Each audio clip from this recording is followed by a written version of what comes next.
these years. So, Mhm. but I do want to take you back before we get into the Passion to Profit podcast and all that stuff you're doing now. But I do remember you talking about building yourself a very lucrative job that you just hated. Can you tell them about Mhm. that? Oh yeah, I'm still mad at myself because of it. But years ago, I was an executive recruiter, just learning the skill, and I loved working like that. It was so much fun interviewing people like yourself, and then finding you a wonderful career. It just made my day, and so I knew that I was really good at that when I became the top producer of Arizona. And I thought, okay, I'm just going to open up my own. And what I did was just I bought myself a great big job because I became the manager. I was no longer the producer, I was the manager. And I just hated You that mean you job and could started not your own figure. firm and then Mhm. babysitted all these Yep. recruiters, right? I did it all wrong. I thought I was supposed to go in at 8 and come home at 6, and I mean, I really thought I was doing it right and suit up every day and have meetings and, all that stuff and babysit 28 recruiters that I had. And when I sold the last one, I had 4 of them. And by the way, I built them all the same, which is not a good thing for me. And when I sold the last one, I did say to Tom, I'm never going back in that brick and mortar Yeah, again. that's her So husband, Tom. Her husband, Tom. yeah, Yeah. that's right. Her husband, Tom. Well, and you know what, Tom, the screw the commute is well, of course, I wouldn't say it quite the way you Yeah, I say know. it, You're but too demure to talk like a country bumpkin like like me. a guy. But it's the truth. I couldn't bear the thought of getting in a car and getting dressed up and going into a building any longer. So I've been screwing the commute now for 15 years, I guess. Oh, beautiful, beautiful. But Hmm. you'd have never made, you said you interviewed guys like me. You wouldn't have made any money on me. I never had a job. I would have placed you as a stand-up comedian for sure. Hey, I did apply for a job once. Did you know that?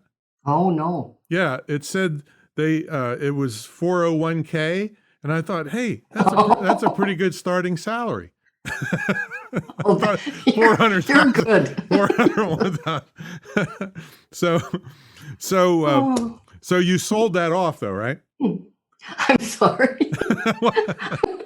Still laughing at the 401k. I mean, now it makes perfect sense to me. That was really good on your part. You're so smart.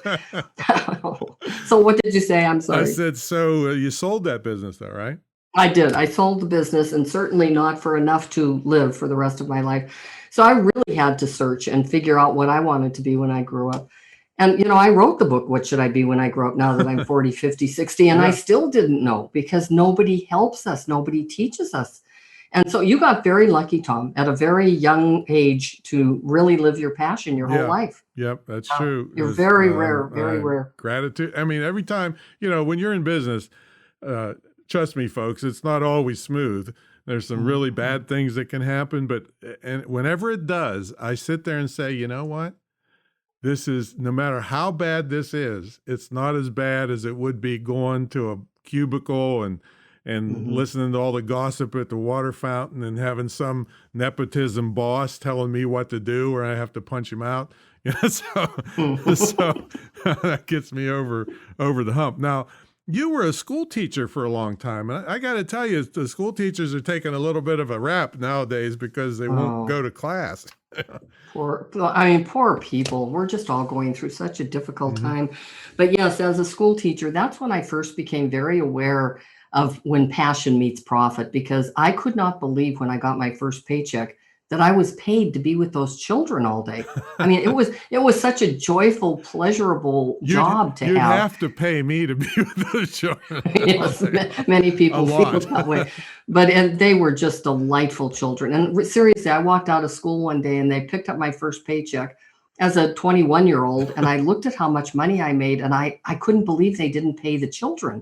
They just paid me to be there. You So mean that's how much I loved it. you didn't Yes. have metal detectors and stuff, and the kids weren't No. pulling Yeah. knives on you and stuff? Whole different ball game. Where was this Yeah. anyway? It was in Montana. Oh, well, no wonder. Yeah, Yeah. No they're wonder. civil in Montana. So, so you're a natural born teacher. Every time I see you at an event or something, you just can't help it. No, I can't. And I think that has been my lucky star to be able to teach. And now I do it on a podcast, and now I do it from stage or on Zoom.